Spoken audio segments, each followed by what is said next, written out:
Hi, everybody. Today on Morning Brew, we're sitting down with one of the most influential business leaders in the history of Laredo and the Texas-Mexican border region. Dennis Nixon has served as CEO of International Bank of Commerce for an incredible 50 years. And during that time, he's transformed IBC from a community bank into one of the largest independent banking organizations in Texas. Welcome to Morning Brew, Mr. Nixon. Thank you so much for being here. It is an honor for me to sit down with you because, as I just mentioned, you were my first job. IBC was my first job right out of college. And I have to say that even during college, I would come home during Christmas vacation, during the summers, and I was a teller. So IBC even helped fund my college education. So for that, thank you so much. And thanks for being here today. Well, we're so glad that you had the great success you had, and hopefully IBC had a part of that. And certainly working as a teller, you got to deal with people and understand the conflicts and the joys of being with people. Yeah. And I'm sure that's helped you in your career all during your life. And so congratulations on all you've achieved. Thank you, Mr. Nixon. And I just need to preface that I need to call you Mr. Nixon because I will always consider you, my first boss and one of my best bosses, and I have a great deal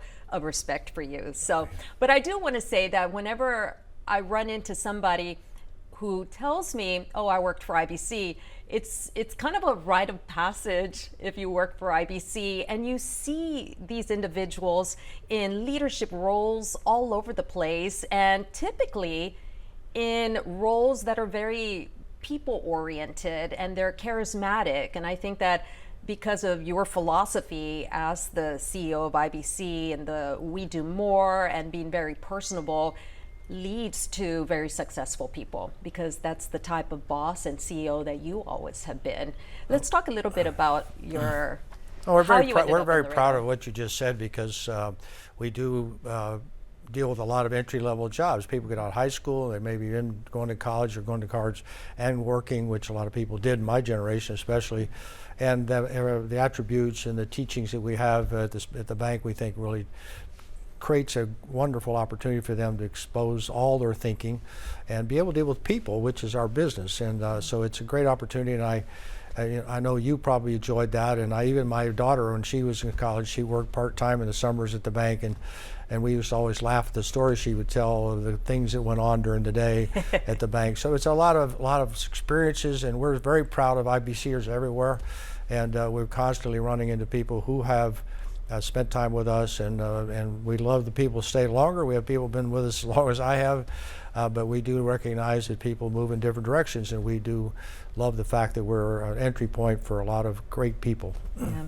Let's talk, speaking of entry points, that's a great transition. Mr. Nixon, let's talk a little bit about how you ended up in Laredo, because you're not from Laredo, but you might as well be, because you've been here for quite a number of years, decades. But tell us how you ended up here in Laredo, and how did you end up being the head of IBC? Yeah, I was a bank examiner. When I got out of the University of Texas, I went to work for the control of the currency with the U.S. Treasury, and I examined banks all over South Texas.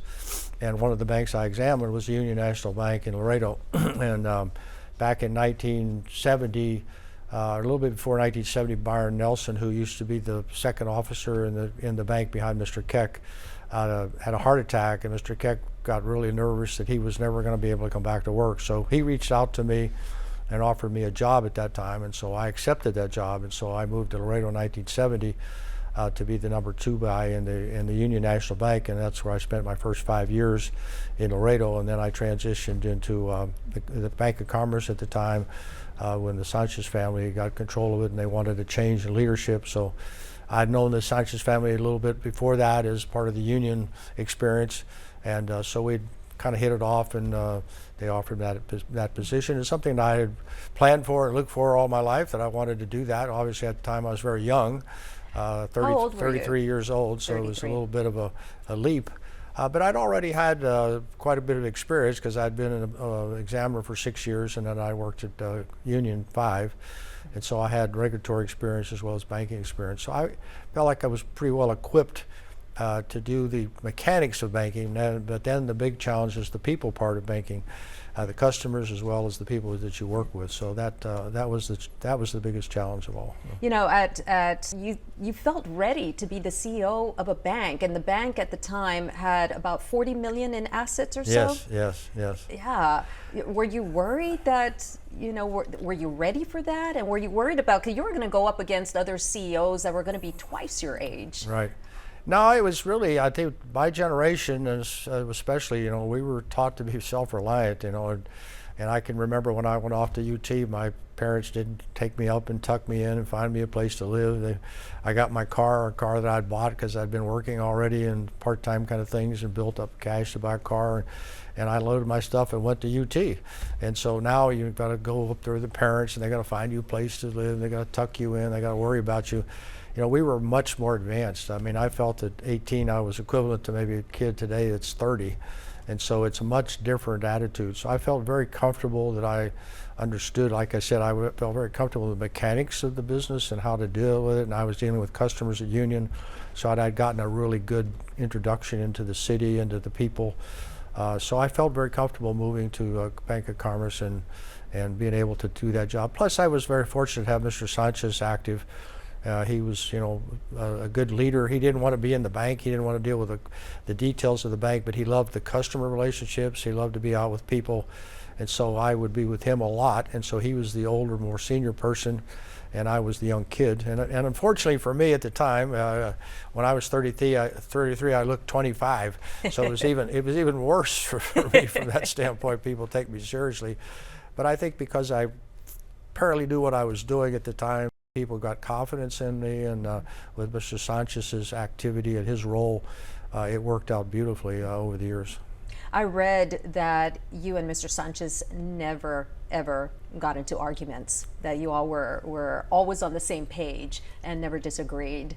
How much of that did that play into your success as a CEO?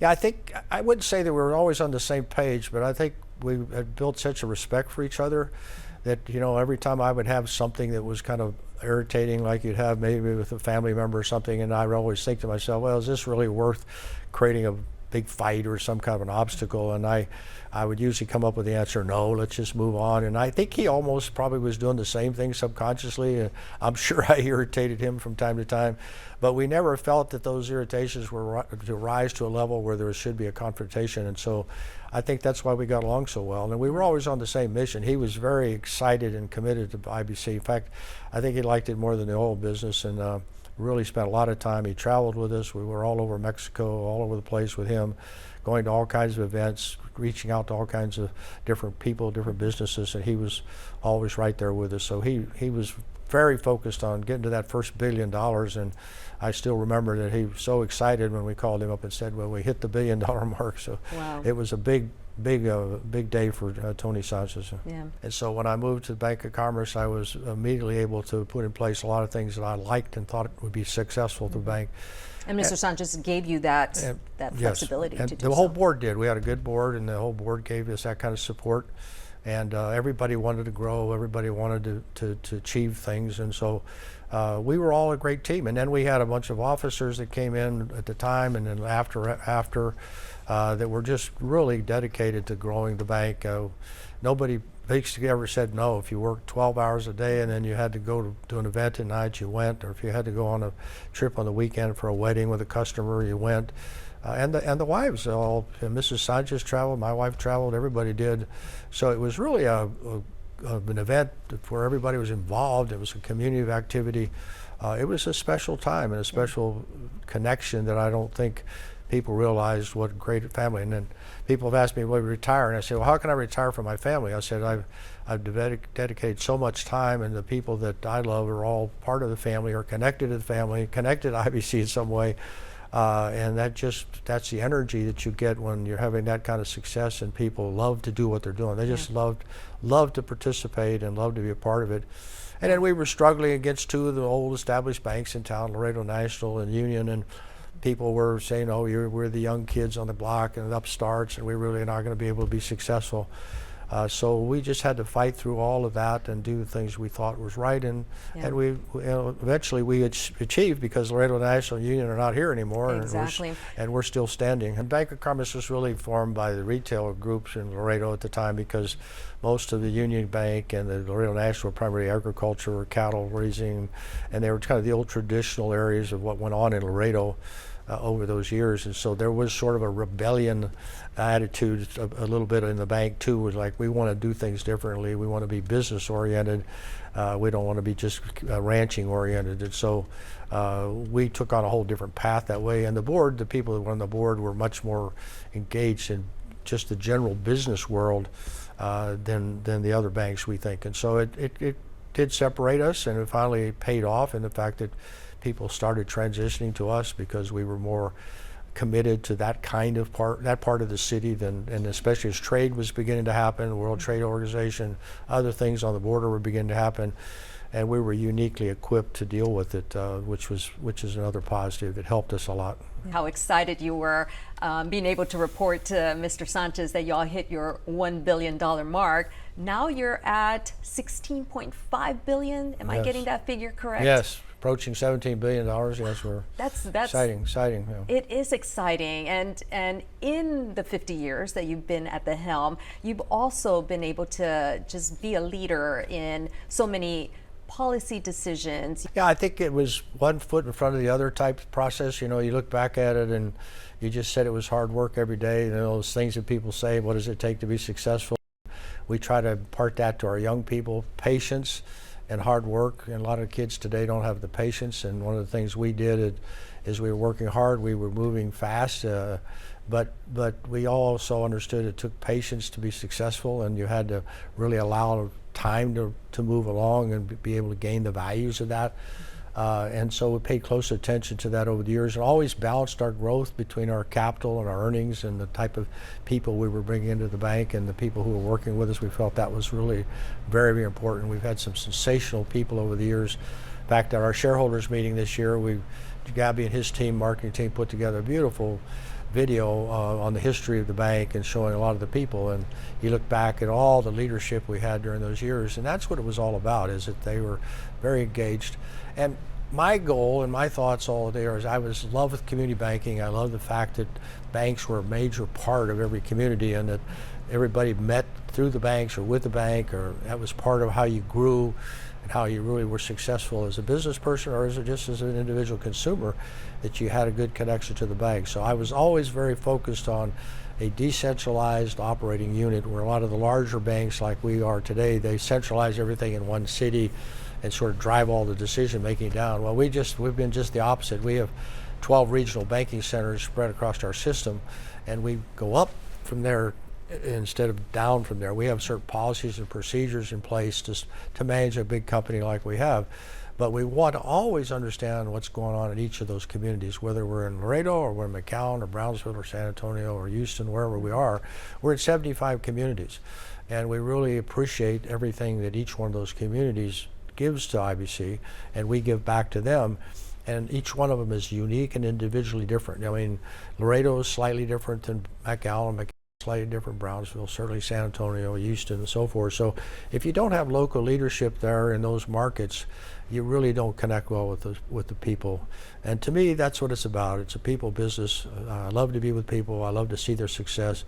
The proudest thing I personally have is the number of people that we have affected in a positive way, who tell me, you know, I couldn't have retired like this if I hadn't invested in IBC, or I hadn't been affected by IBC like you have through employment, and I've grown from there and I've become this, and thank you for that. And I said, that's what we're all about, is how well we can spread that value and take our values, introduce them to people, and let people learn and understand.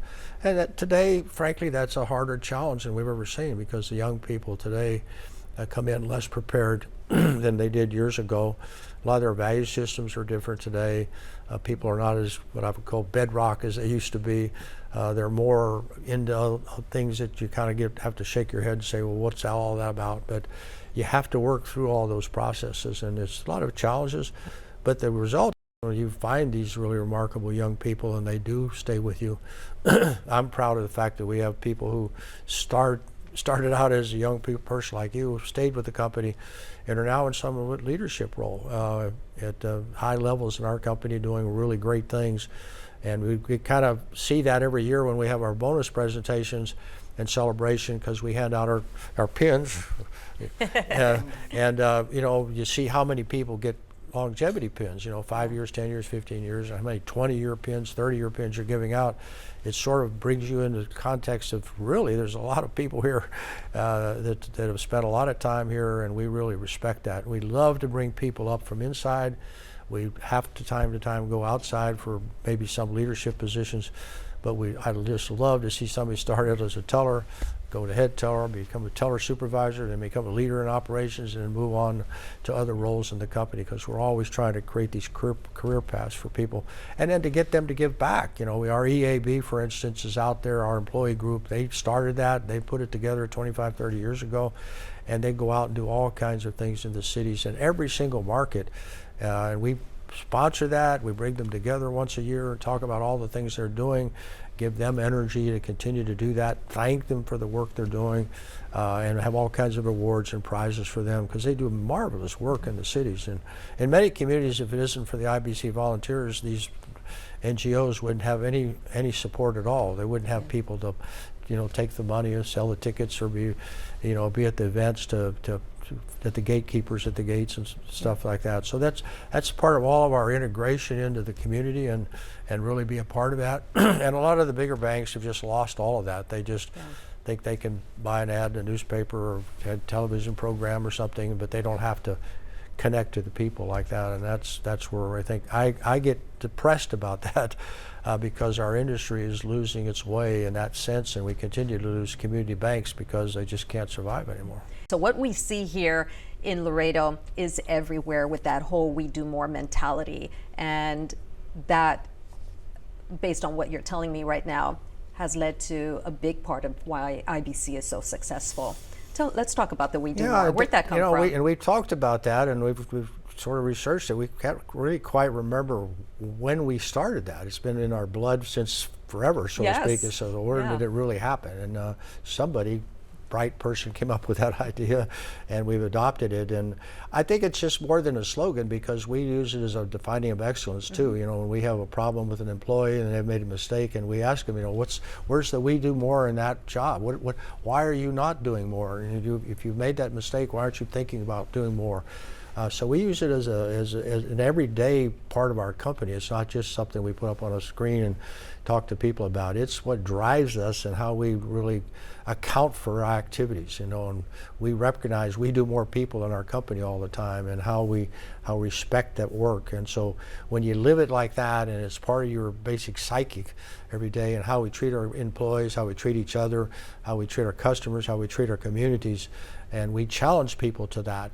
And we ask that question, where's the "we do more" in you? Why are you not doing more? So we can all get together and make that happen. So I think it's just been a fabulous mantra for us to follow, because of the fact that it puts that challenge in you every day. And then we added to that going from good to great. So how do you get from good to great if you're not doing more? You've got to really be in the process to make that happen. So it's a real struggle, to manage so many people and get everybody on the same page. But I think because we're decentralized, we're able to do that better than most, because our executive teams in each of those markets is responsible for that as well. And obviously we have corporate events and corporate meetings in which we reemphasize the values, but most people accept it. We always have the outlier that doesn't, and a lot of times they will move on, but that's okay. People find their own way, but we want to keep that intact in our company, because it's meant so much to so many people. Yeah. Are there still people out there that have that mentality? Yes, and we've got 12 regional banking centers, and there's those individual banking centers have individual local boards of directors, and then we have corporate meetings that emphasize that, and our marketing team and all the people that we work with promote that constantly. And I think it's pretty uniformly in place now, because most of our leadership in our company has been around quite a while now, especially our senior executive leadership. Most have been at least 15 or 20 years, so they've heard that message repeated multiple times and reinforced multiple times. And we have individual events that we put on where we do it. We cheer. We've got our IBC cheer, which screams out, "We do more," and those things go on at a retail level. They go on corporately. It's just part of what everybody understands, and it doesn't take very long for people to get immersed in that process when everybody's doing it. You've got the outliers in everything you do, but it's been a wonderful experience for me, and I just love the idea to see the enthusiasm when people are doing our cheer, and they'll get up and scream the words, and they've got it going, and it's that "We do more," yes, and it's IBC, and so it really goes out into the system very well. And people embrace it because it's joyful. You're having a good time, and we celebrate. I tell people, look, have fun at work. We're going to be here for a long time, and we spend most of our lives at work. Have fun at work. You need to enjoy the people you're with. You need to enjoy what you're doing. You get to connect with all these people. You get all kinds of opportunities to move through our system.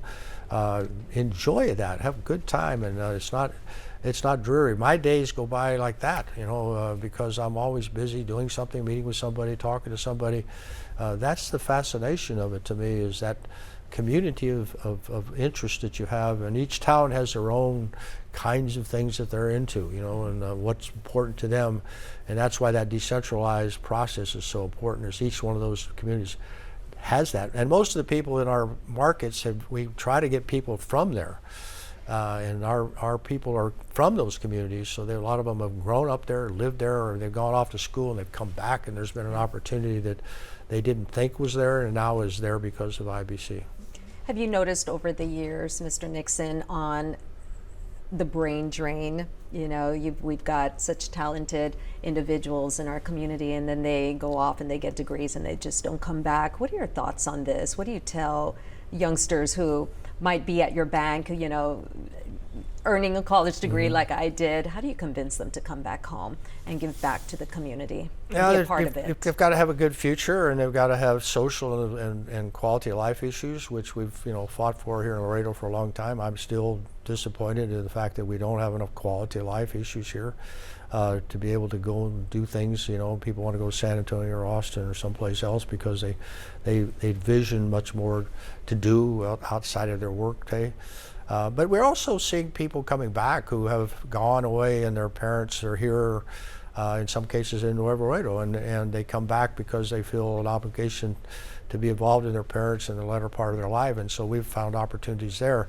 But the thing that worries even more than just leaving some of these young people is now they move to San Antonio and they get married and they have children, and guess what?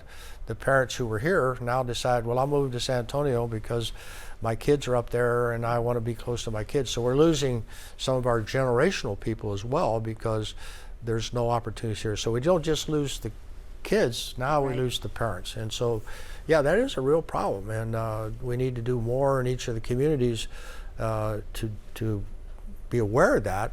That's why we're involved in our communities so much and trying to push things that keep people here. But they have to have opportunities. But I've even Laredo today, people do really have opportunities, and with the university and the college, Laredo College, the things that are going on, the new UT Health Science Center issues here. There are things happening here today that give people the opportunity to want to stay.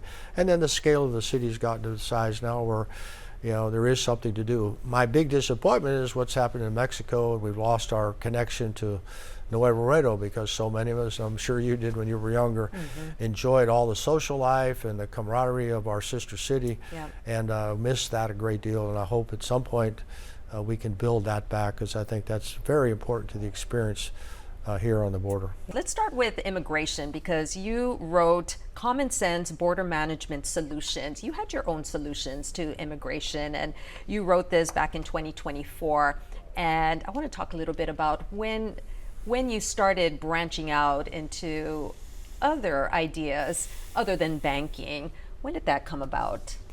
That's pretty much been embedded in us most of our time, I would say. Probably the early years of the bank, not so much, but we were always involved in the community, and we were always interested in what was happening, whether it was the Chamber of the Economic Development or what other leadership roles we played. And obviously, you cross the roads with government in every one of those roles.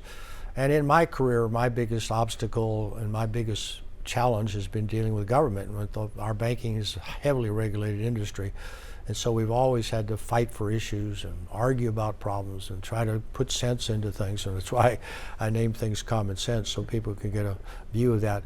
The whole immigration issue became, to me, an issue of workforce. And I started looking at this probably 20 years ago, and I started talking about the problems we're facing in the world with demographic issues, and I call it the demographic winter, where so much of the world is dying, and people see people everywhere and they think, people are endless, but almost all the developed countries of the world now have gone into a death phase, and countries like Japan and all of Europe, the United States now as well, even Latin America, takes 2.1 births per female to sustain the population. And virtually none of the countries in the world are achieving that now. The U.S. is about 1.7, so we've fallen way below that number. The only way we continue to grow is through immigration. And America's been probably the most welcoming country in the world for immigration. And I believe in legal immigration. I believe in managed everything we do. I'm a management person. I don't think you should do anything unless you have a plan and you think it through and you come up with objectives and so what you want to try to achieve. And so I started talking about the demographic problem and warning people about this issue. I've noticed here a few years ago, Elon Musk came up and said, this is the existential threat of the world, is this demographic problem. He's right. But the members of Congress, the people at the state level, local levels are not worried about that. Now we're seeing elementary schools being closed, right? Exactly. All over the place, right? We've got 2 here in Laredo and many across the state. San Antonio and everywhere. And I said, Dallas. this is coming. Here it is. No, people don't believe it. So why is that happening? Because you're not putting any children into those schools. And so what is that going to happen in 10 years from now? The Japanese are losing about 1 million people a year already. And by 2030, that's going to be a crisis. And by 2050, which everybody says, it's so far away, it's 20 years away. And so you're talking about Japan losing 1/3 of their population by 2050. And so Europe's in the same boat. So I said immigration should be a positive activity of us and the government and everybody in the United States.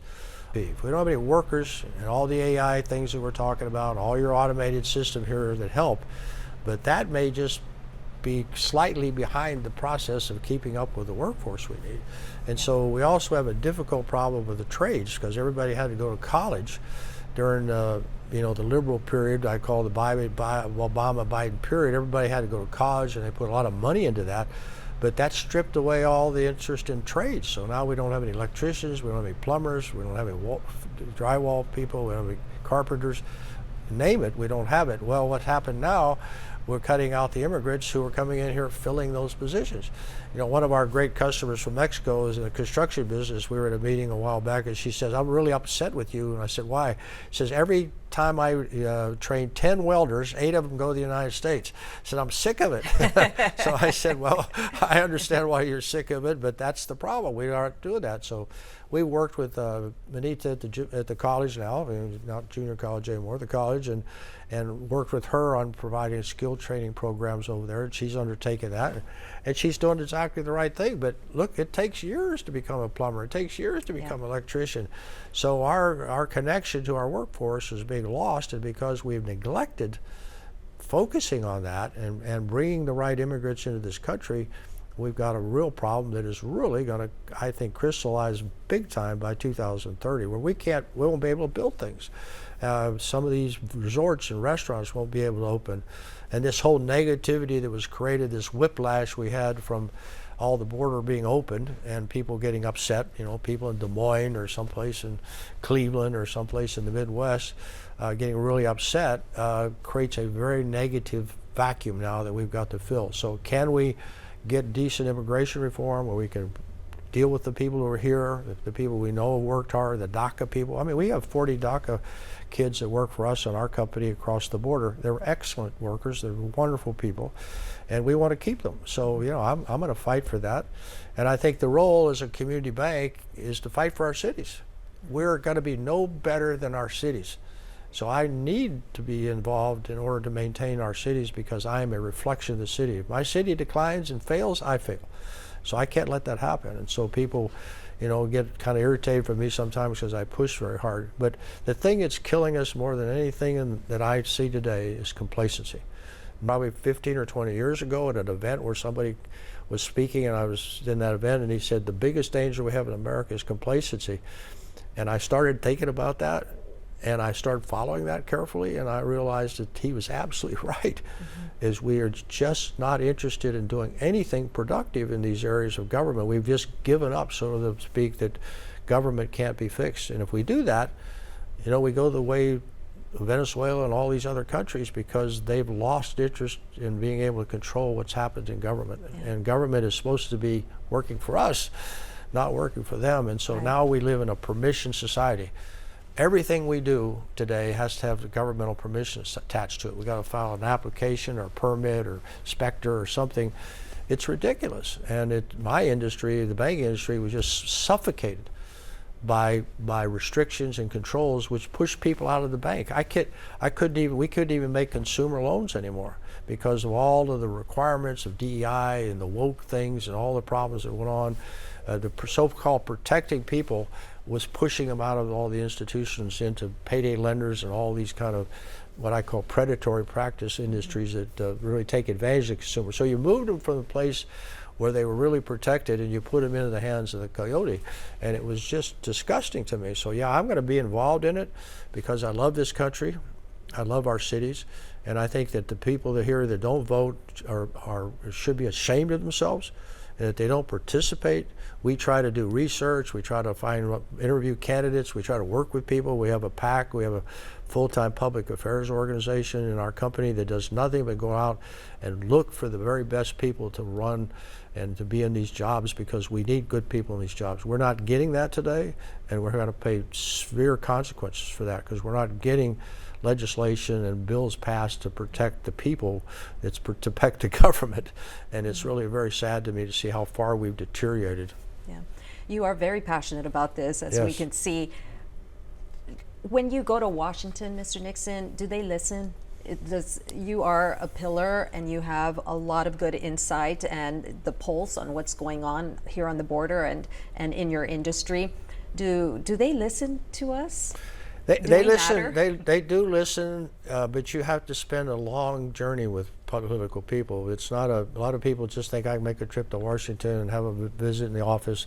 There's a lot of showmanship to that, where, you know, trade associations, and you go up there and the TV producers of America take you through Congress, and you get to talk to people, and you go out and everybody winks, and, you know, they're going about their business. So you have to, this is a long-term play, and so we've done this for years, spent a lot of time with people, a lot of time courting people and working with people and trying to give them best solutions.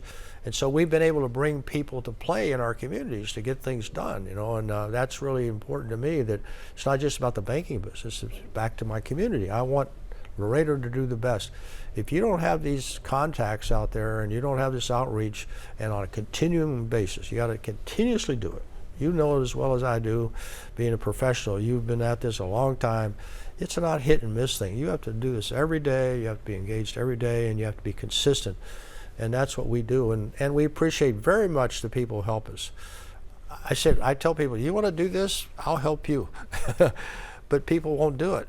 You know, and IBC spends a lot of money every year in all of our communities to help them get this stuff done. And so, yeah, it's an uphill battle every day, and every day you get pushed back, and you got to scramble back up the hill again, and every day you get pushed back. But if you give up, what's the alternative? You lose the country. And we've got a very serious problem right now. I believe more than every time in our history that we're between this leftist view out there that says communism and socialism is where we want to go. I mean, I don't even understand where that comes from, because those forms of government have failed over and over and over again. No one has ever been successful in that area. You know, you might point to China today, but how long is that going to last? It's a relatively short dynasty here at this point. The only thing that lasts long is constitutional republic, but our Constitution is just a piece of paper.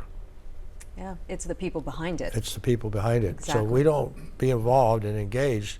It's we the people. But if we the people stay home, don't teach their children that they need to be out and understand. And unfortunately today, except for people like yourself who really expose these things, the media is not doing enough to understand, for people to understand what's happening. We've lost that independence in the media. A lot of the newspapers are biased, they're leftist, they're not fair-minded in reporting the news.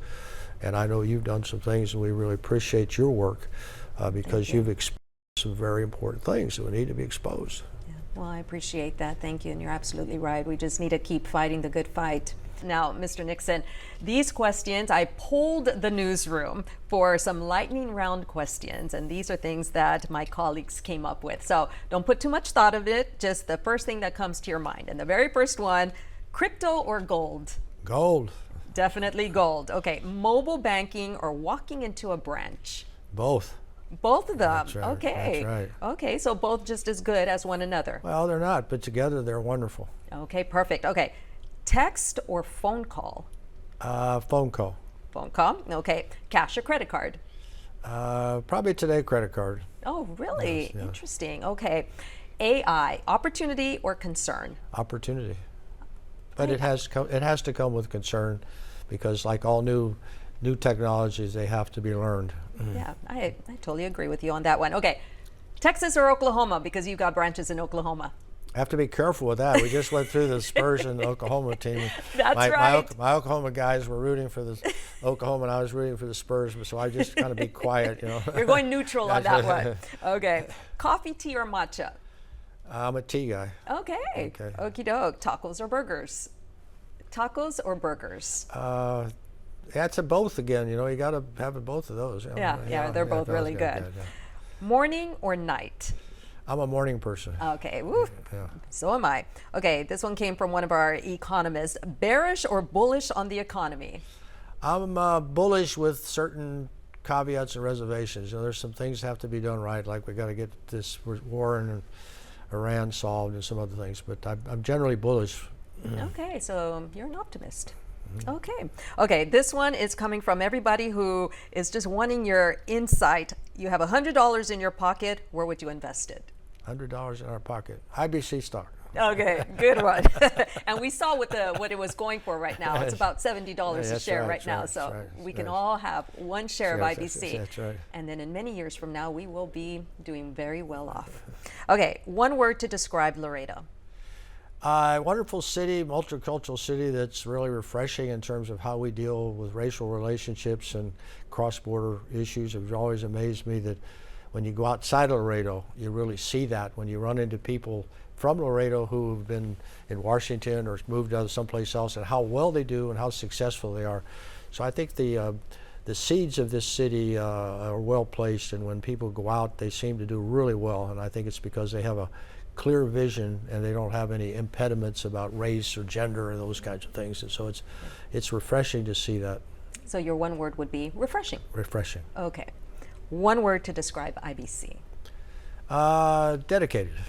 Okay, that's a good word. Dedicated to the community, to its people, to so much. Right.